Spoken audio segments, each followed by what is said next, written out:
میں تو جب بھی سورہ یوسف پڑھتا ہوں نا جی تو دل کی دھڑکن تیز ہو جاتی ہے، رکت طاری ہو جاتی ہے۔ یہ ایک ایسی صورت ہے جتنی بار آپ اسے سنیں تو آپ ایک وکھرے جہاں میں داخل ہو جاتے ہیں۔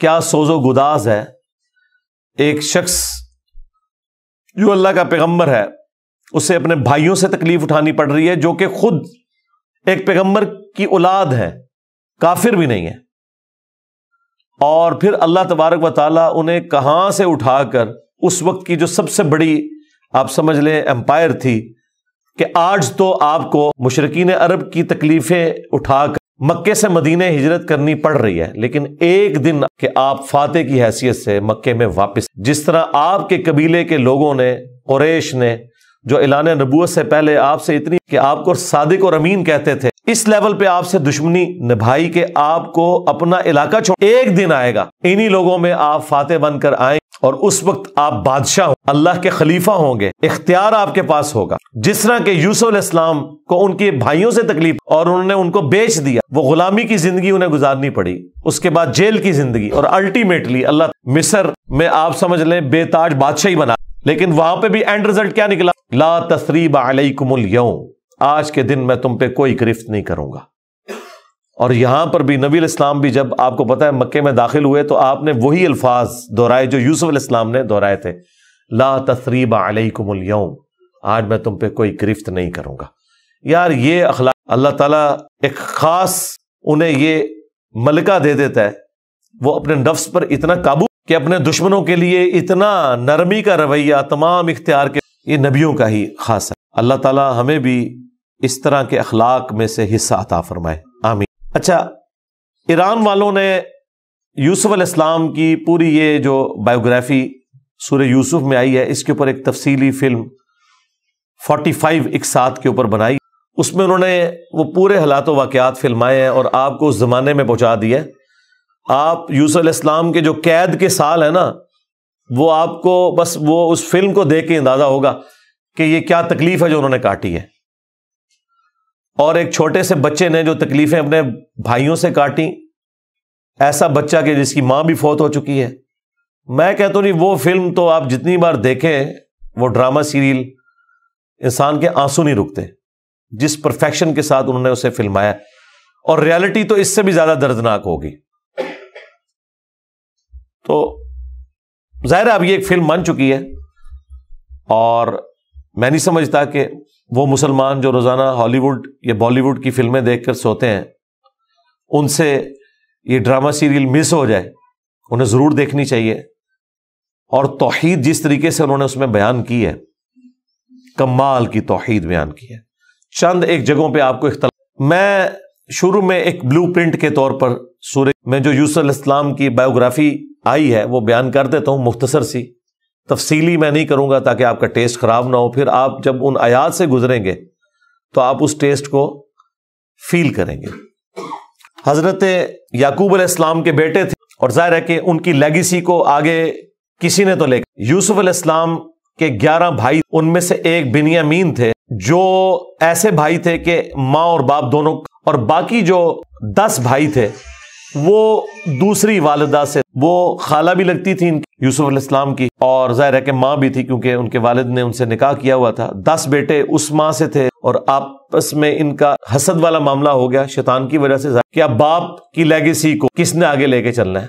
وہ ظاہر ہے وہ تو باپ نے تو ڈیسائیڈ ہی نہیں کرنا، وہ تو اللہ نے۔ اب یوسف علیہ السلام کو اللہ تعالیٰ نے ایک خواب دکھایا، اور خواب انبیاء کے حق میں وحی الہی ہوتا ہے۔ بخاری مسلم میں حدیث ہے کہ خواب حضرت ابراہیم علیہ السلام کو بھی خواب میں ہی دکھایا گیا تھا۔ سورہ الصافات میں آتا ہے کہ میں اپنے بیٹے کی قربانی کر رہا ہوں، اسی لیے انہوں نے اسے ایگزیکیوٹ کرنے کی کوشش کی، اور اللہ تعالیٰ نے فدیہ بھیج دیا، لیکن ایگزیکیوٹ اسی لیے تھا کہ وہ وحی الہی تھا۔ یوسف علیہ السلام کو اللہ تعالیٰ نے چھوٹی عمر کے اندر ہی، 10-12 سال کی عمر میں ہی یہ خواب کہ 11 ستارے اور سورج اور چاند انہیں سجدہ، اس خواب کا ذکر انہوں نے اپنے والد سے کیا۔ ظاہر ہے اس زمانے میں تو والد ہی ڈائریکٹ ٹریننگ کیا کرتے تھے اپنی اولاد کی، اور ایک بڑی فرینکنس ہوتی تھی۔ حضرت یعقوب علیہ السلام کو پتہ چل گیا کہ میری اس نبوت کا وارث اب، یعنی 12 بچوں میں سے اس کے سر کے اوپر یہ تاج نبوت، تو ظاہر ہے باقیوں نے تو حسد کرنا ہے، حسد تو آ ہی جاتا ہے، آدم علیہ السلام کے بیٹے تو یہ اولاد آدم علیہ السلام، بہرحال وہ حسد آئے۔ حضرت یعقوب علیہ السلام نے یوسف علیہ السلام سے کہا تھا کہ اس خواب کا ذکر تم نے اپنے بھائیوں سے نہیں کرنا ورنہ وہ تمہارے خلاف کوئی نہ کوئی چال چلیں گے. لیکن بہرحال یہ خواب والی بات کسی طریقے سے لیک ہو گئی. یوسف علیہ السلام نے تو نہیں کی لیکن شاید آپ کی بیوی نے سنی اور ان کو اس اعتبار سے بھی اشارے مل گئے کہ یوسف علیہ السلام کے ساتھ زیادہ برتاؤ ایکسٹراڈنری کرتے تھے یعقوب علیہ السلام، کیونکہ انہیں پتہ، اور انہوں نے اس توحید کی دعوت کو میرے بعد آگے حضرت یعقوب علیہ السلام کے جو باقی بیٹے تھے 10، 11واں تو خیر وہ چھوٹا تھا، وہ ان کا چھوٹا بھائی تھا، اس کے ساتھ تو مسئلہ کوئی نہیں تھا. اپنے باپ سے کہا کہ ہم دیکھتے ہیں کہ آپ بڑے پوزیسو ہیں یوسف کے، اسے آپ ہمارے ساتھ بھیجیں، یہ بھی ہمارے ساتھ کھیلا کودا کرے جب ہم اپنے جانوروں کو چرانے، تو اس کو بھی ساتھ لے جائیں گے، تھوڑی اس کی بھی آؤٹنگ ہو. تو حضرت یعقوب علیہ السلام کو یہ بات کلک کر گئی کہ یہ کچھ کرنا چاہتے ہیں. ان کو تو اندازہ ہی نہیں تھا کہ اتنی بڑی آزمائش ان کا انتظار کر رہی ہے. آپ امیجن کریں، اور قرآن میں آیا کہ وہ نابینا ہو گئے تھے رو رو کے اس تکلیف. تو انہوں نے کہا کہ مجھے خطرہ ہے کہ تم یوسف کو صحیح طریقے سے دیکھ بھال اس کی نہیں کر، کیئرلیس ہو جاؤ گے، چھوٹا بچہ ہے، کوئی بھیڑیا اس پہ حملہ آور نہ. انہوں نے کہا ہمارے ہوتے ہوئے 10 بھائی جس کے ہوں تو پھر تو ہم پھر نام کے ہی جوان. بہرحال وہ تقدیر میں لکھا تھا ایسا تو ہونا. یوسف علیہ السلام نے وہاں پہنچنا ہی جہاں اللہ تعالیٰ نے انہیں اتنا بڑا منصب عطا کیا. وہی ہوا، تنگ آ کے یعقوب علیہ السلام نے اجازت دے دی، وہ لے گئے یوسف علیہ السلام اور پلان یہ بنایا کہ اسے قتل کریں گے. لیکن ایک بھائی تھا جو آڑے آ گیا، اس نے ہے تو ہمارا بھائی، ہم اسے کسی کنویں میں ڈال دیتے ہیں. اور ان زمانوں میں جو قافلے گزرا کرتے تھے وہ تو ہو سکتا ہے کہ کوئی نکالے تو یہ اس کے ساتھ ہی چلا جائے، جان چھوٹ جائے. اور اس میں وہ یہ بھی کہتے ہیں کہ ہم اس وقت تو یہ ایکٹیویٹی کرتے ہیں، پھر بعد میں اللہ سے توبہ مانگ لیں گے، اللہ تعالیٰ بڑا بخشنے والا مہربان ہے. جو کچھ یہ بھی قرآن میں نقل ہوا ہے وہی سیم مینٹیلٹی آ گئی، بعد میں نیک بن جائیں گے. اور انہوں نے ڈرامہ بازی یہ کی کہ یوسف علیہ السلام کے کرتے کسی بھیڑیے کا خون مال لیا اور کہا کہ ہم تو اسے سامان کے پاس چھوڑ کے گئے تھے، پیچھے سے بھیڑیا آیا اور یہ اس کی قمیض ہے.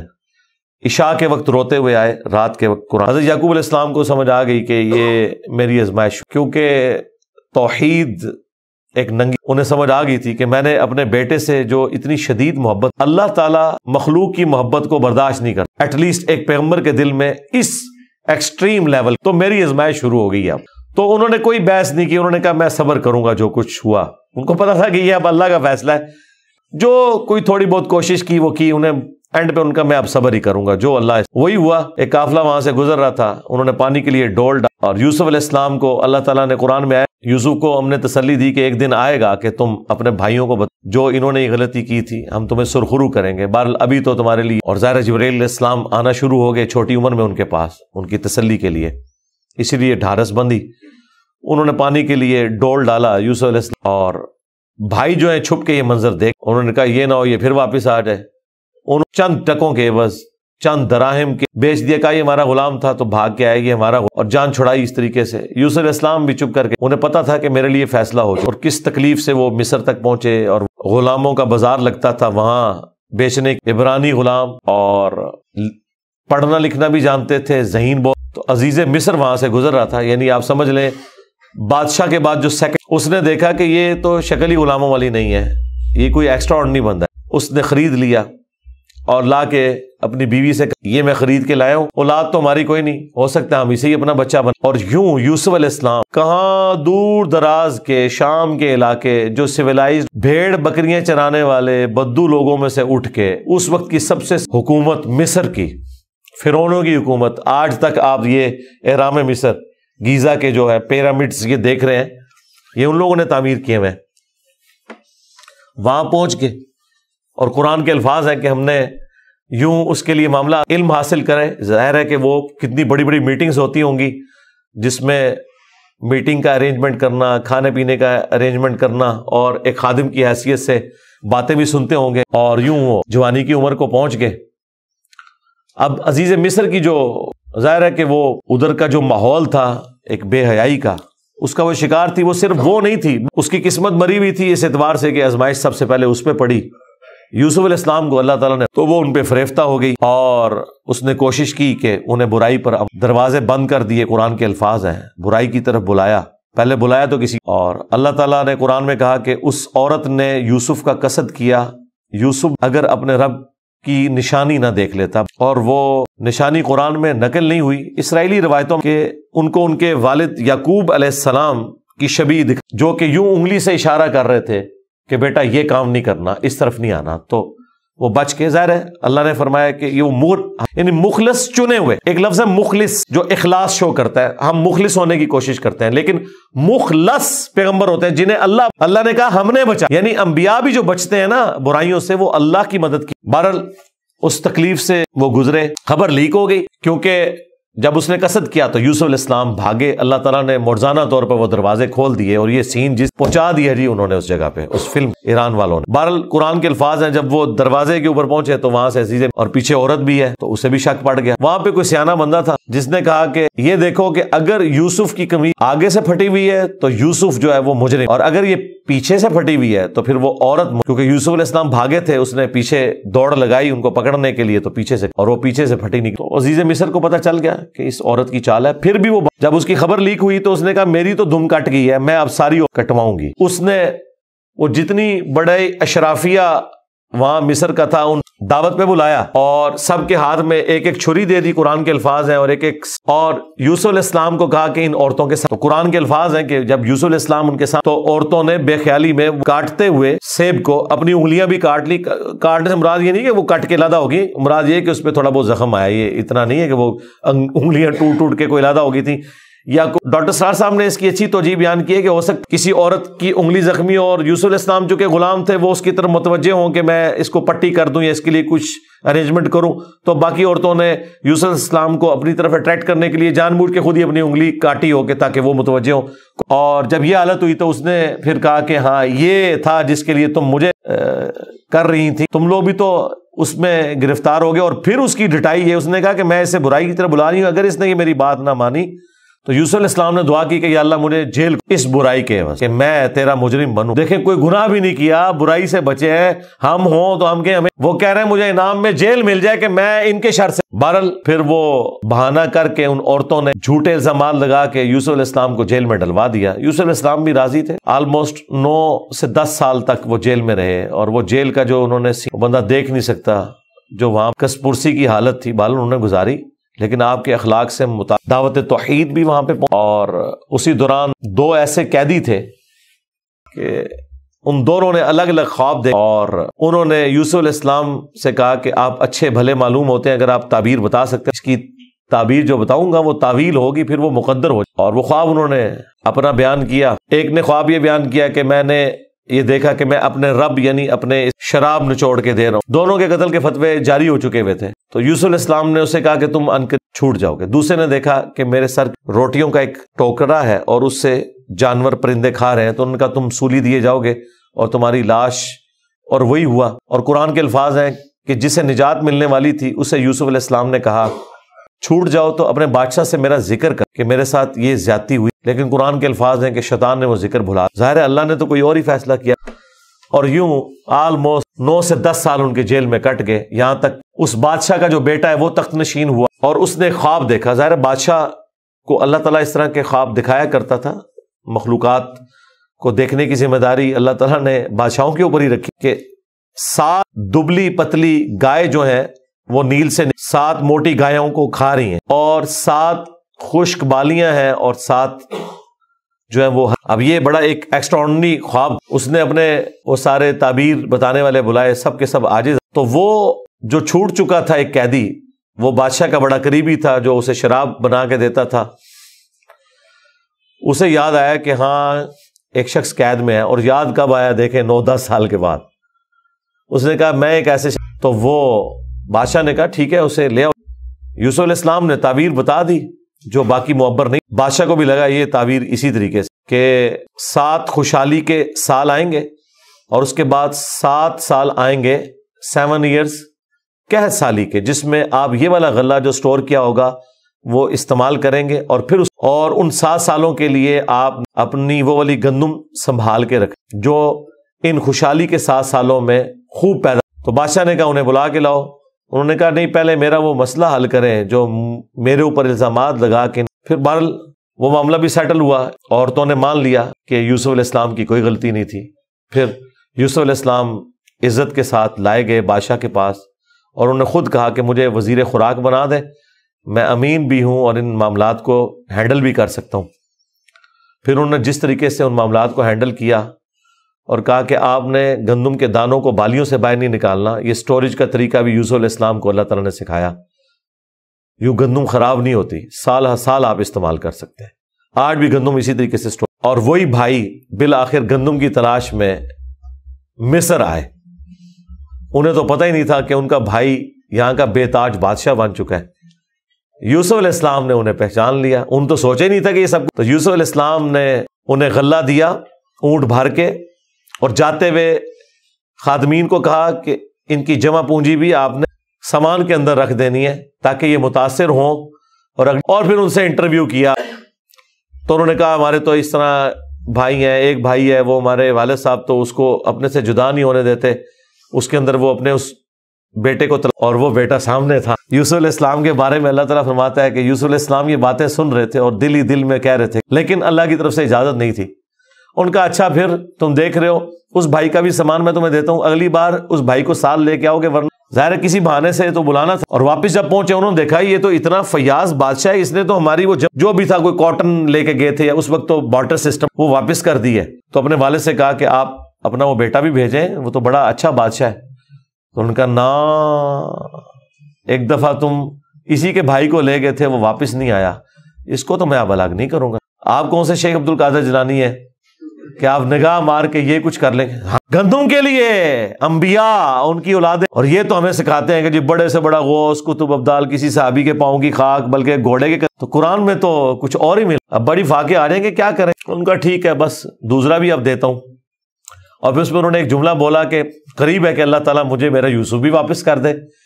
انہیں پتا چل گیا کہ ابھی بھی میری آزمائش باقی ہے، میں نے یوسف کو بنیامین میں تلاش کرنا شروع کر دیا تھا، ابھی بھی وہ والی کامل توحید جو اللہ کو ریکوائرڈ ہے نا، جو پیغمبر سے ریکوائرڈ ہے، ایکسٹرا آرڈنری۔ تو انہوں نے کہا بہرحال مجھ سے پکا عہد کرو کہ اس بھائی کو واپس لے کے آؤ گے یہاں تک کہ سارے قتل ہو جاؤ، پھر تو معافی ہے، ادروائز تم لوگ زندہ واپس آئے اور اس کو نہ لائے میں تمہیں معاف نہیں کروں گا۔ ان کا جی ابا جی عہد کرتے ہیں جی، بے فکر ہو جائیں آپ، ایسے ہی ہوگا۔ لے گئے۔ اب وہاں تو یوسف علیہ السلام نے پلان کیا تھا، جاتے ہی انہوں نے بنیامین کو تو اپنے پاس بلا کے کہا کہ میں تیرا وہ گم شدہ بھائی یوسف ہوں، بلکہ ان کی نظر میں تو وہ سمجھ لیں فوت ہی ہو چکے تھے، اور کہا کہ اپنے بھائیوں کو نہیں بتانا تم نے، میں ایک طریقے سے تمہیں یہاں روکوں گا کیونکہ بادشاہ کے قانون میں تمہیں روک نہیں سکتا۔ تو اس کے لیے قرآن میں الفاظ ہیں کذالک کدنا لیوسف، ہم نے یوسف کو یہ تدبیر سکھائی تھی، ایک ہیلا سکھایا کہ وہ بادشاہ کا ایک قیمتی پیالہ تھا جو بنیامین کے سامان میں انہوں نے واپسی پہ رکھوا دیا، اور جب وہ واپس جانے لگے تو پیچھے سے آواز لگائی گئی قافلے والوں تم چور ہو۔ اور یوسف علیہ السلام کو پتا تھا کہ بنی اسرائیل میں چوری کی سزا یہ ہے کہ وہ شخص پھر غلام بن جاتا ہے جس کی اس نے چوری کی ہوتی ہے۔ تو انہوں نے کہا ہاں اس کا بھائی بھی اسی طرح چور تھا، اندازہ کریں ہر جگہ وہ ٹھونگ مار۔ تو اچھا یہ پھر ایران والوں نے اس فلم میں کھولا ہے کہ وہ کس چوری کی طرف اشارہ کر رہے تھے، وہ یوسف علیہ السلام سے ان کی پھوپھی بڑی محبت کرتی تھی، وہ لے گئی تھیں اور وہ ان کو اپنے پاس رکھنا چاہتی تھیں، تو انہوں نے کہا کہ میرا فلاں قیمتی کپڑا جو ہے وہ چوری ہو گیا، حالانکہ وہ چوری نہیں ہوا تھا، اور وہ یوسف علیہ السلام کے سامان سے انہوں نے ریٹریو کیا۔ اور تو یہ ان کو کلک کر گیا آئیڈیا، یہی والا آئیڈیا انہوں نے اپنے بھائیوں کے اوپر، اور ان کے بھائیوں کا بھی اشارہ اسی طرف تھا کہ اس نے تو بچپن میں اس کا بڑا بھائی، حالانکہ اس نے چوری نہیں کی ہوئی تھی، نہ ادھر چوری والا معاملہ تھا۔ ان میں سے ایک بھائی نے کہا بھائی میں تو اب واپس نہیں جاؤں گا، میں تو ابے سے عہد کر کے آیا ہوں کہ بھائی میں تو اپنے بھائی کی یاد میں ادھر ہی رہوں گا جب تک کہ اور جا کے ابا جی کو ساری صورتحال بتاؤ اور بتاؤ کہ تمہارا یہ بیٹا چور نکلا ہے اور ہم لاکھ قسمیں کھائیں۔ تو وہ چلے گئے واپس۔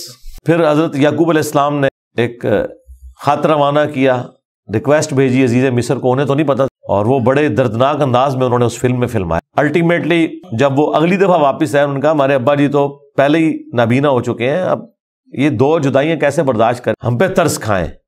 پھر یوسف علیہ السلام نے کہا کہ تمہیں یہ ساری باتیں اس وقت نہیں یاد آئی، تمہیں یاد نہیں تم نے اپنے بھائی، تو وہ جب سٹوری انہوں نے بیان کرنی شروع کی تو انہیں پتا چل گیا کہ یہ وہی یوسف ہے۔ انہوں نے پوچھا آپ یوسف ہیں؟ ان کا ہاں، دیکھو اللہ نے مجھے کیا کچھ عطا کیا ہے۔ انہوں نے کہا کہ ہمیں معاف کر دیں۔ انہوں نے کہا لا تثریب علیکم اليوم، آج کوئی گرفت نہیں ہے، شیطان نے یہ ہمارے درمیان جدائی ڈالی تھی، کیونکہ اتنے بڑے منصب تک پہنچنے کے لیے تکلیف بھی تو کاٹنی پڑتی ہے نا. حسین بننا کوئی سوکھا تو نہیں ہے. جنتی نوجوانوں کا سردار بننا ہے تو پھر قربانی تو دینی پڑے گی. اور انہوں نے کہا کہ یہ میری قمیض لے جاؤ، اللہ تعالیٰ نے وحی کے ذریعے مجھے جا کے میرے والد کی آنکھوں پہ ملو، اللہ تعالیٰ ان کی بینائی کو واپس کر. اور یوں وہاں سے ایک قاصد نکلا، وہ کرتا لے کے، یوسف علیہ السلام کا. قرآن کے الفاظ ہیں، حضرت یعقوب علیہ السلام کہتے ہیں کہ اگر تم مجھے مفند نہ سمجھو، وہی المحند اور المفند قرآن میں الفاظ ہیں یہ، یعنی یہ نہ سمجھو کہ میرا دماغ سٹھیا گیا ہے، تو مجھے تو یوسف کی خوشبو آ رہی ہے. اچھا، یوسف کی خوشبو اس وقت نہیں آئی جب وہ بک کے جا رہے تھے، کیونکہ اللہ تعالیٰ نے پردہ ڈالا تھا. ادھر اللہ نے یوسف کی خوشبو، بہرحال وہی بشارت لے کے آیا، آنکھوں کو لگائی، بینائی واپس آ گئی، اور ساتھ خط آیا کہ اب آپ واپس آئیں، یہاں پہ میرے پاس آ جائیں اور بنی اسرائیل کو شفٹ کریں. وہ سارے ود فیملی وہاں شفٹ ہوئے. وہاں یوسف علیہ السلام آل نال تھے، انہوں نے ایک قطعہ زمین ان کو دیا، اور یوں بنی اسرائیل وہاں پہ آباد ہو گئے.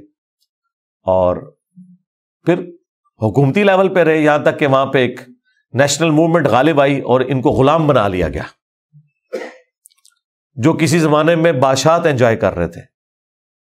اور پھر ان غلاموں میں اللہ تعالیٰ نے حضرت موسیٰ علیہ السلام کو مبعوث کیا، اور پھر یہ پورے کا پورا ایک معاملہ تھا. اور پھر وہ آخر میں وہی ہوا کہ سجدہ تعظیمی کیا یوسف علیہ السلام کو ان کے بھائیوں نے اور ماں باپ نے. ان زمانوں میں سجدہ تعظیمی جائز تھا، جس طرح کہ آدم علیہ السلام کو فرشتوں نے کیا، اور اس امت میں حرام ہو گیا. ابو داؤد میں اور ترمذی میں حدیث ہے کہ اگر میں سجدہ تعظیمی جائز سمجھتا تو بیویوں سے کہتا کہ اپنے خامدوں کو کریں اس حق کے سبب.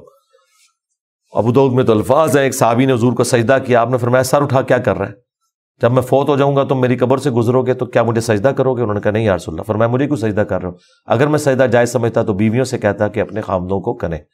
اور یہ سجدہ تعظیمی، سجدہ عبادت ہمیشہ سے اللہ کے لیے رہا ہے. جبرائیل علیہ السلام نے حضرت آدم کو سجدہ عبادت نہیں کیا، سجدہ تعظیمی تھا. ان زمانوں میں ٹو باؤ ڈاؤن بھی ہوتا تھا، جھکا بھی جاتا تھا.